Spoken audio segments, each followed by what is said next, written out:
Alright folks, so you're either going to watch this before I'm streaming or after I've finished my stream, but if you're watching it before I stream, make sure to check out my live stream today because it's going to be fun, action-packed, and we're going to be covering a lot of this topic as well, so come over. If you have any questions or stuff like that, feel free to ask them.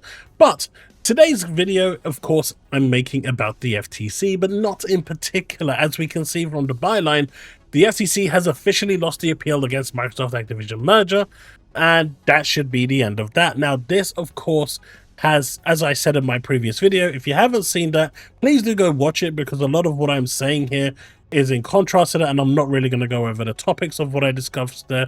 So go check that out because it is kind of relayed onto the video that we're having here. I'll have a link to it in the description below.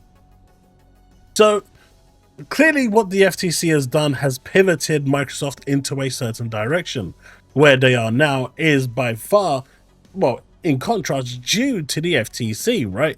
They had to pivot in order to basically win this case, and they've done that, and they've proven it, and everything that's been done has been done by the book, and as such, their decision to uphold the merger without any form of separation has been done, and now Microsoft and Activision fully can be integrated, and we can hopefully start to see the fruits of that appearing within Game Pass. But what does that mean for Microsoft now? What does that mean for Microsoft going forward? Because the biggest fear that the FTC had, and let me just take this off, the biggest fear that the FTC had and their biggest complaint was the lack of competition, the lack of being able to take, well, in essence, what they said was Microsoft is going to buy all these companies and then make them exclusive. And, you know, if the FTC hadn't interfered, there's a good chance that that would have happened, with the exception of Call of Duty and maybe a couple of other games. But in reality, the majority of the games would have stayed exclusive.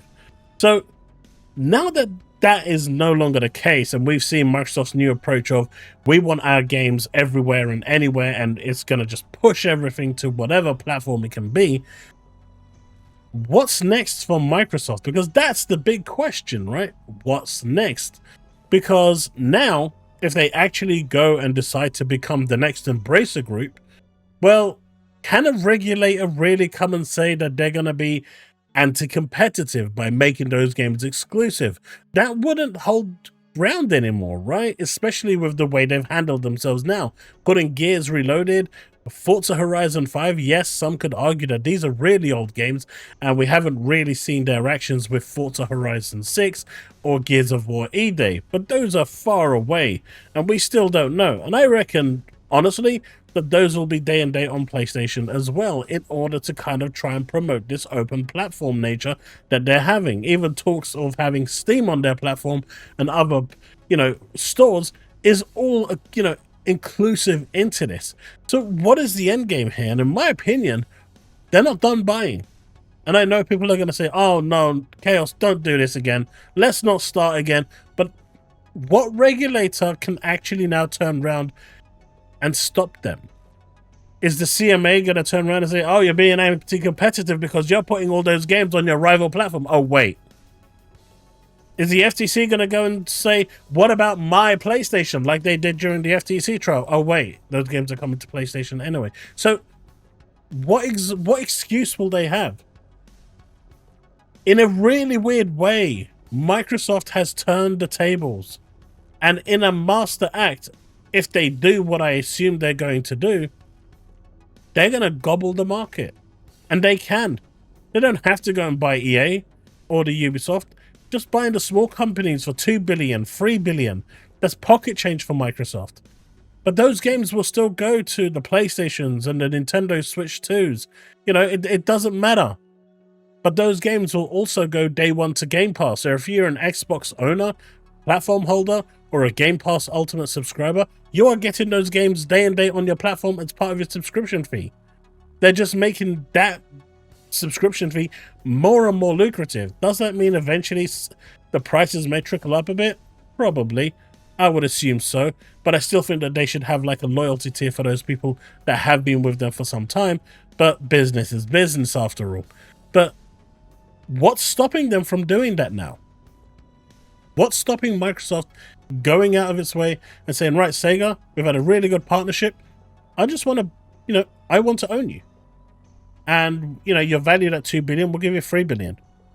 And we'll take you. Your games can still be released on every platform. Now your games have to come to our platform too. It's really that simple. Now, of course, this does go a little bit against the whole, well, why do they need to do that if they've already got Steam coming to their platform? Well, this means that even if the games are going to their platform, Microsoft, with those purchases, would still be getting 70%. But even if you bought it off Steam instead of the Xbox store, if they owned Sega, for example, I'm just using Sega as a hypothetical example, but instead of getting, like some people are saying, 0 from that transaction, now they would be getting 70% from that transaction. That sounds a lot more lucrative, right? That sounds like a much better deal. And Microsoft can continue growing this business, and they could leave Sega completely independent, just like Bungie is, right? They can do what they want with the notion that they have to release those games onto the Xbox platform or onto Game Pass. And they'll be making a PC version and a console version, all at the same time, or whatever the device that Xbox is building is going to be. I think this is really interesting because inadvertently, the floodgates for Microsoft have now opened. There's no barrier to what they can and cannot buy, because they're now a third-party publisher by the definition of everyone in the market. Yes, they may still hold the platform, but realistically, that platform isn't Xbox anymore. It's Game Pass.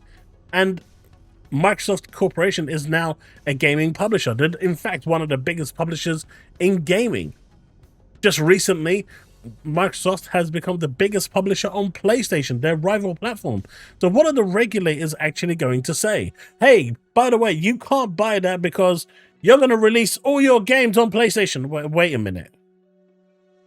Now, obviously, the console warring people out there who thrive on this, have built channels on this, and have built engagement on this are probably going to fizzle out because the golden era of console warring has diminished and is about to, well, has pretty much been eradicated. You're seeing more and more of this evident every single day as people are pivoting to other things. PlayStation channels are disappearing because they can't harass or moan at Xbox anymore because Xbox has taken itself really and truly away from that side of the market. So who is Microsoft going to buy next? Because if you think they're done, logically, this doesn't make sense. They're no way near done. And I think you're going to see a sale, it would surprise me to some degree if they actually announced they're buying a publisher on June the 8th. But it wouldn't surprise me if they announced it near the end of the year. And I said this at the start of the year, and I'm going to say it now as well. I fully expect this to be a thing by the end of the year. It's crazy, I know, but we are in that situation right now where the FTC has inadvertently created a monster by trying so hard to stop these exclusives. They forced Microsoft's hand, and in essence, they've made the console more or less irrelevant to a certain degree. And we can see that through the market trends. And though people continuously say Microsoft doesn't care about the console anymore, they care about the ecosystem, that's exactly the point. And that is what the FTC has engineered and Microsoft have pivoted to do. But by doing this, they've actually removed all the shackles from Microsoft. They've removed all the shackles that held Microsoft at bay. What they've actually done is kept a caged monster. Instead of keeping it caged and keeping it regulated, they've now let it loose. Microsoft is free now to buy whatever they want. Within reason, of course. But let's be realistic. What excuse can the regulators use now? Oh, it's anti-competitive because they're going to restrict their games? That is literally their number one argument. Can they truly hold that against Microsoft now? No. Can they hold the fact that, oh, they might make it exclusive? No, because they're putting this, their tentpole titles on PlayStation. And the Switch is going to be no exception. I'm pretty sure the Master Chief Collection will appear on the Switch too. Right? That's how sure I am. So, at what point does Microsoft get, a slap on the wrist and say, no, you can't do that? What reason could they possibly have? What reason could there possibly be for this? And before any of you PlayStation fans come in and say consolidation is bad, I will kind of remind you of Kadikawa. When all of you jumped on the bandwagon and said, consolidation is good. Remember that? During Kadikawa, consolidation was good. Well, so I don't want to hear any of your BS. So if you're here to put that in the comments, put it. I'm just going to ignore it. Like, flat out ignore it. But now, what excuse can they have? I think the FTC, I said yesterday in my video, or that came out early as of this morning in the UK, that the FTC won the war. I don't think that's true anymore. When I sat down and thought about it after I made that video and I published it, I slept on it and I woke up, I don't. I think Microsoft won the battle and won the war. I was wrong in that video. And that's why I said it's important to go and get some context from that video, because there's a lot in there that I said. But I think that Microsoft not only won the battle, but they won the war. Because now, yes, the FTC made the console less relevant, but they've also removed every single block that could have come Microsoft's way if they want to go and buy someone else. And the most dangerous thing you can do to a multi-trillion-dollar company is remove any form of block or infringement in their way that could prevent them from buying something when they want to. And Microsoft now is in that position where they can just go and buy anyone they want. Like I said, within reason. Then, going and buying out Sony is probably going to be anti-competitive. Or buying Nintendo would be anti-competitive. It would be a lot more difficult.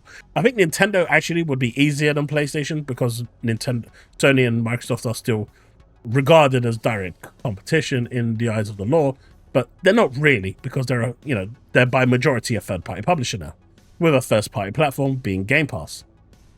So what's your thoughts? Who is Microsoft going to look at next? Who are they going to check out? I mean, it would be amusing if they went for Nintendo. I don't think it'll ever happen, and I don't really want them to touch Nintendo, because Nintendo is doing their own thing. Leave them alone.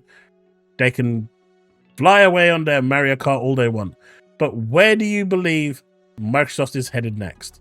Because that is going to be the big question. We've got so many games coming out this year, and the more I think about it, the more I realize that Microsoft absolutely just got a golden goose on their lap. And it is all thanks to the FTC. The FTC provided them with such a golden ticket that even Willy Wonka would be jealous. No chocolate factory out there is going to be as lucrative or as good as the golden ticket that has landed on Microsoft's lap right now. And they are going to use that to perfection and abuse it like there's no other. And there isn't a single thing anyone really can do about it. Let me know what you think in the comment section below. If you've enjoyed this content and want to see more like it, hit that like button, hit subscribe, hit that bell to stay up to date with all content I release. If you want to support me further, you can do that via the super thanks or by becoming a YouTube member. The cheapest way to support what I do is by hitting that like, hitting that red button to subscribe, and of course leaving a comment, hitting that bell so you actually get notified of all content I release. And that's it. If you want to contact me further, you can do that through my Discord or through social media. All links in the description below. If you are watching this before I go live on Thursday, hopefully I'll see you there. If not, I'll see you on Tuesday when we're back live again, or in the next video. Right, folks, that's it. Thanks so much for watching, and I'll see you in the next one. Remain legend.